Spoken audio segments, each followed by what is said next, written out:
Bom, continuando aqui também, gostaria de passar a palavra agora também para a Adriana Reis, que está aqui hoje representando o Instituto Lagarta Vira Pupa, já está ligado aí, e que é um instituto que tem já há bastante tempo pautado, né, várias questões em relação à população autista e neurodivergente de uma maneira geral, e outras deficiências também, creio eu, né, que hoje em dia já abarca várias outras deficiências também. Para falar um pouco também sobre a atuação do Instituto nessa questão da educação inclusiva e da frente parlamentar, se estão atuando ou não nessa frente também, explicar um pouquinho para a gente como é que está a atuação do Instituto, já agradecendo imensamente também, Adriana, a sua presença aqui. Obrigado. Bom dia. Apesar de não estar sendo filmado aqui, a Amanda vai me filmar. Então eu vou fazer uma audiodescrição. Eu sou uma mulher branca, cabelo loiro no ombro, na faixa de 50 anos, estou com uma roupa verde folha. Atrás de mim tem um visual aqui sobre a roda de conversa educação inclusiva no ensino superior da UNB, com o símbolo da neurodiversidade. Agradeço muito o convite, né? As oportunidades são fundamentais para que a gente possa discutir. Se a gente não estiver aqui, né, se a nossa liberdade, a nossa democracia for cerceada, a gente não sai do lugar. Nós temos exemplos na história toda sobre isso, né? Vou começar a fazer só um lembrete aqui, né? Eu acho que todos vocês viram que a última pesquisa do CDC, né, o Centro de Doenças nos Estados Unidos, que tem estudos longitudinais, saiu agora, tem umas 3 semanas, deu 1 a cada 36 crianças com até 8 anos nos Estados Unidos tem um diagnóstico de autismo. A pesquisa deles é de estatística, né, de prevalência, feita em 11 estados, e pela primeira vez essa pesquisa acusou meninas não brancas, uma boa prevalência, o que já diminui um pouco a diferença, né? Outras etnias, né, pessoal lá do Alasca, indígena, né, também foram diagnosticados, e também uma coisa que eu achei muito importante, que é a questão de meninos, né, negros não serem só eles diagnosticados com deficiência intelectual. Com base nessa pesquisa, porque eles já fazem acompanhamento há mais de 20 anos, né? Com base nessa pesquisa, se a gente fizer um recorte aqui para o Brasil, a gente imagina que nós temos uma população de 6 a 7 milhões de pessoas autistas. Cadê esse pessoal? Né? Eles estão falando de crianças, vamos imaginar crianças, porque os adultos, poucos conseguem ter acesso ao diagnóstico, né? O diagnóstico na rede pública é muito difícil, ainda muito inacessível devido à má formação dos profissionais capacitistas, e o particular também é um grupo muito pequeno que consegue ter acesso. Então vamos pensar nessas crianças. Para onde que elas vão? Última pesquisa sobre deficiência aponta que 1/4 da população tem algum tipo de deficiência. Desses, nenhum por cento estão nas faculdades. Aí de novo a pergunta, aonde estão essas pessoas? Acho que não adianta a gente pensar, né, ou focar apenas em políticas públicas, claro, que é o nosso respaldo, né, numa democracia, construir legislações, construir diretrizes, mas se a gente não focar na base, que é o olhar que nós temos sobre a pessoa com deficiência, não vai adiantar nada.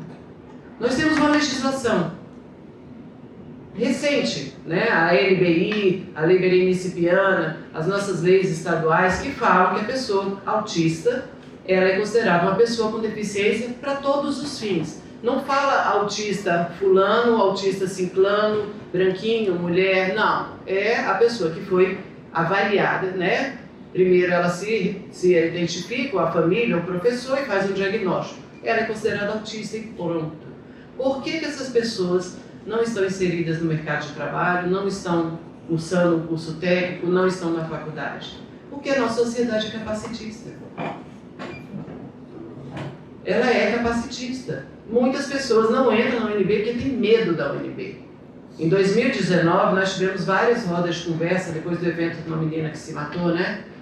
E foi muito sério, né? Eu participei de alguns eventos. Eu escutei muitas vezes pessoas falando que as universidades são lugares de esmagar pessoas. Que a escola é o pior lugar onde eu passei na minha vida. Me dói, eu sou professora também, me dói ouvir isso. Se para uma pessoa típica já é difícil, para uma pessoa atípica é insuportável.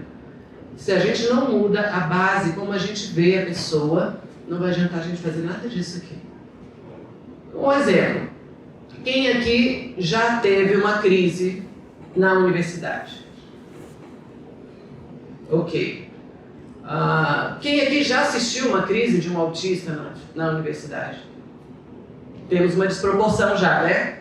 Tá, e quando você vê uma pessoa ter uma crise, por exemplo, um meltdown, que é uma crise para fora, mais agressiva, o que você faz? Opção A, deixa eu correr, senão eu vou perder minha próxima aula, não é comigo, né? Outra, opção B, vou chorar junto e vou chamar o SAMU, porque essa pessoa vai ter alguma coisa, né? Opção C, deixa eu fazer uma oração e exorcizar, porque tem um demônio aqui dentro. Né? O que é isso?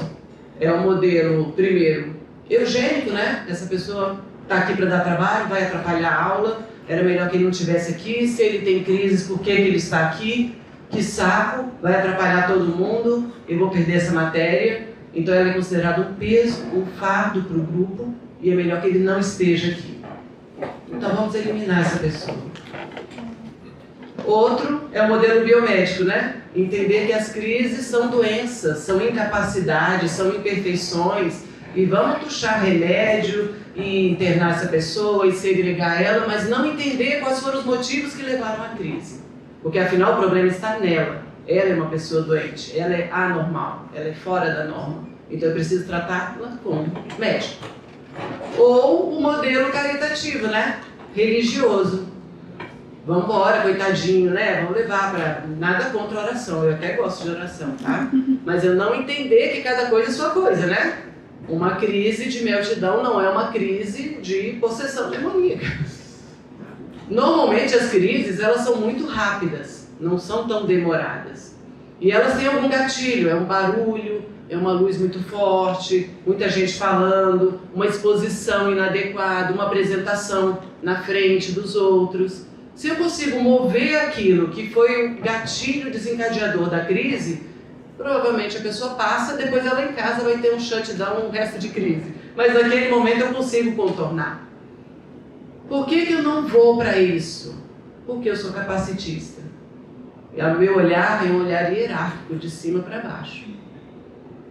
Eu sou a pessoa que tem a saúde, que tem a solução, e eu vou discutir por você e para você, e não vou te ouvir, e não vou acolher as suas demandas.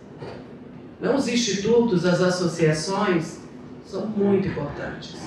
Quantas associações vocês conhecem que tem realmente o sujeito com deficiência na sua diretoria, atuando, falando sobre si? Normalmente são os pais e os profissionais, né?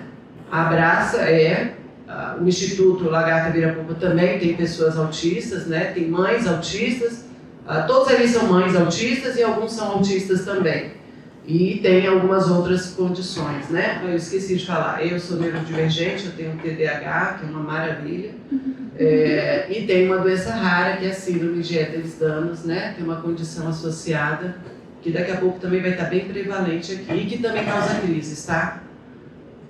Então, se eu não olhar essas condições que se associam, que compõem a pessoa, a gente não vai estar fazendo nada.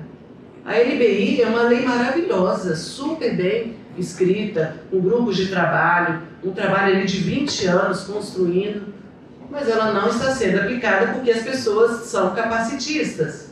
Elas estão sendo indeferidas em seus processos de seleção de trabalho, de concurso, de seleção de universidade, tá? Esse ano mesmo eu acompanhei 3 jovens, não fui aqui em Brasília, graças a Deus, mas que foram indeferidos porque a Asperger não é autismo. O seu autismo é leve. né? Leve para quê, né? É a população que mais se mata, em mais de 70%, né? É a que mais adoece de depressão e ansiedade, mais de 80%. Então, não sei que leve que é esse. E está em 80% no desemprego também. Então, assim... Estimativa de vida na faixa de 40 anos de idade, né? Então, esse leve é um olhar capacitista. A deficiência, né? O conceito de deficiência, ele passou por muitas nuances, né? A gente tem que modificar as narrativas, porque falar de inclusão, em qualquer lugar que seja, é uma construção de narrativas, onde os sujeitos têm que ser parte, onde eu tenho que modificar os conceitos. Então, o pessoal fala assim, mas que bobagem falar tal palavra. Eu esqueci de falar o todes, né? Mas tenho que falar, eu tenho que incluir. Eu não vou mais falar especial, eu não vou mais falar pessoa portadora. Nossa, esse me dói, né? Portadora. Vamos largar meu autismo por ali, porque eu não quero mais portar ele, né? Eu vou largar e vou esquecer, porque eu não quero mais, né? Então, as narrativas não são bobagem. Elas são construções sociais de uma mudança, de um olhar diferente. Então, a construção do conceito, né, que nós temos hoje de deficiência, ele passou por muitas vertentes, né? E hoje o que a gente entende por deficiência é uma construção política.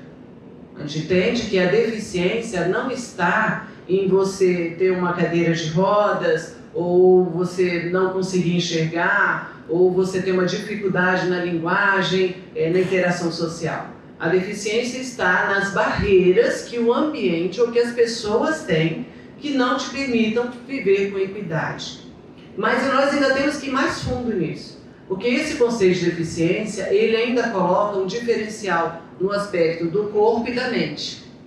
Então, ainda estou considerando os impedimentos, as limitações, que é isso que tem nos relatórios de faculdade, nos relatórios médicos. Essa escrita ainda é muito capacitista. Então, o conceito de deficiência hoje ainda tem que ser reestruturado como um ato político, né, de construção de narrativas para que a gente consiga realmente colocar as pessoas como pessoas. É só isso, né? É como pessoas. O Instituto Lagarta Virapupa, ele veio da ideia da Andrea Werner, né, que teve um filho diagnosticado com 2 anos, com autismo, com um nível maior de comprometimento, né?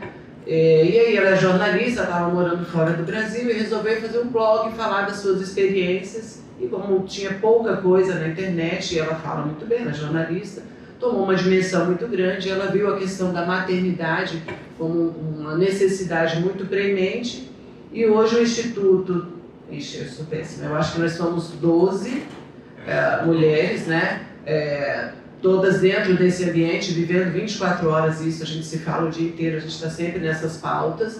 E pleiteando mesmo, né? Se acorrentar na frente do tribunal, ir para a Assembleia para bater panela e brigar por direitos, né? Então é a sociedade civil, é totalmente voluntário, tá? A gente não ganha nada, nem tênis de patrocínio internacional a gente ganha, né? Eu tinha que falar, né, minha gente? Porque tem gente que ganha, né? É totalmente voluntário para ações, né? Para suporte e para repensar sobre o que acontece. A gente está totalmente certo? Não, mas a gente está construindo alguma coisa. Chamamos vocês também para somar sobre isso, né? O coletivo aqui da UNB é fundamental que exista e que outros sujeitos também apoiem de alguma forma. Outros coletivos, outras associações, mas por favor, gente, que tenham pessoas que sejam referência daquilo que a gente está falando, né? Eu vou fazer como foi da semana passada, dia da conscientização do autismo. Não tinha nenhuma pessoa autista para falar. Nós tivemos que disputar a pauta. E aí Amanda e Cauã foram lá, porque também tiveram apoio ali dentro. Como assim? Eu vou fazer um dia da pauta da pessoa preta e não vai ter nenhum preto falando? O dia da mulher? Não, mas eu tenho uma esposa, eu vou falar por ela. Né? Eu tenho um amigo que é preto, eu posso falar por ele.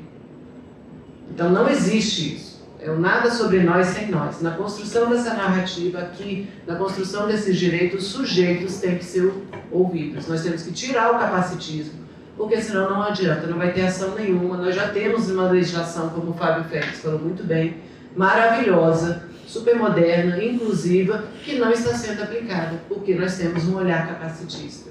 Quando vocês, professores, coordenadores, forem redigir qualquer relatório, qualquer documento, olhe se na escrita de vocês tem algum termo biomédico ou capacitista. Se tiver, reescrita. Quando vocês forem encaminhar algum aluno, né, alguém, olhe se na fala de vocês tem algum termo biomédico e capacitista. É uma desconstrução mesmo, muito difícil, né? Quando eu falo com termos técnicos, parece até que eu sou importante, né? Nossa, olha como ela sabe, né? Se for em inglês, então fica mais bonito ainda. Mas não é isso que a gente quer. A gente quer que essas pessoas estejam inclusas no mesmo nível que qualquer indivíduo na sociedade. Eu acho que é isso.